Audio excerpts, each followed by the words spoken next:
Something a bit different, really focused. We've got this single short observation from excerpts of a text, Elementa andere Leben. Hmm. And honestly, it's a concept that it packs a huge punch. It really does. Yeah, so our mission really is to take this one idea and just explore how it fundamentally shifts, how you see your own place in the world, your importance. It's a direct hit on that default setting we all have, right? The me is the main character view. Exactly. So the core nugget we're looking at today is pretty direct, maybe a little unsettling even. It's the idea that you're just another live element in other people's lives. Okay, let's unpack this. It is, yeah, it's deeply provocative. And the title itself, Elemente under Leben, Elements of Other Lives, it just hammers that home, doesn't it? Right from the start. Yeah. Yeah. The source is basically telling us straight up, you're not the fixed center, you're a component, a part of countless other stories happening all the time. Yeah. And that word element feels really specific. Why live element? It sounds different than just, being a supporting character or something. It does. A supporting character still implies a role within a narrative. Maybe one where you get some attention, but an element. It's more fundamental. Exactly. Think, like chemistry. An element is a basic building block, or maybe a catalyst. It's essential for the reaction, for the change, but it isn't necessarily the focus of the outcome. So we're inputs, factors that shape someone else's environment, their mood, their path. Precisely. We could be the energy they need, or the piece of information, or maybe even the friction that makes them stop and think.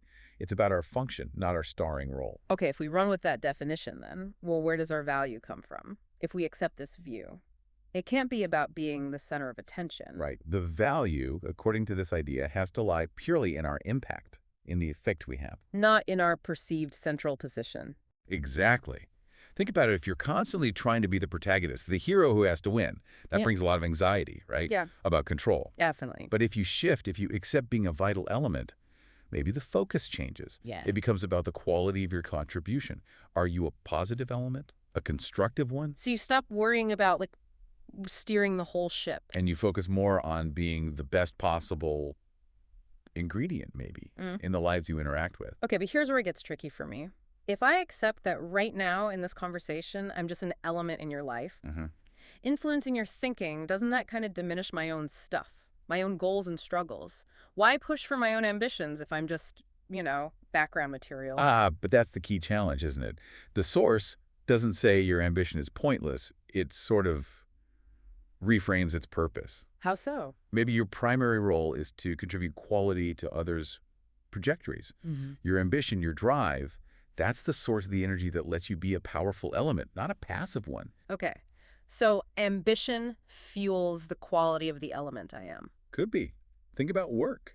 Being the element of integrity in a tough meeting, or bringing creative thinking to a project, that contribution defines your value in that moment, maybe more than your actual job title. Right. That makes it actionable. It pulls it away from just being a depressing thought. It encourages moving from pure self-focus to thinking about influence, impact, realizing the world isn't just waiting for your story to unfold. It's relying on the quality of the element we're providing right now. And there's a practical side, too. Seeing yourself as an element might actually reduce some of that ego-driven pressure. You don't have to be the loudest or the star. You just need to be effective, an effective component, maybe listening more, focusing on the interaction itself. Yeah, checking the ego a bit, Yeah. prioritizing what the situation needs from you as an element. So, wrapping this up, what it all means then is this source material challenges our default self-importance narrative pretty hard. It positions us not as stars, but as vital, necessary, live ingredients in this huge, interconnected thing. Humanity, I guess. The value isn't the size of your role, but the function you serve. Are you a necessary catalyst, a stabilizing force, a source of warmth? Which leads us to that final thought for you, the listener. Yeah. So here it is. What if you consciously decided, just for the next hour, maybe even just the next conversation you have, what if you decided to view yourself not as the protagonist, but as a crucial, necessary, live element in the lives unfolding around you? How would that immediately change how you use your time, your attention, your energy right now?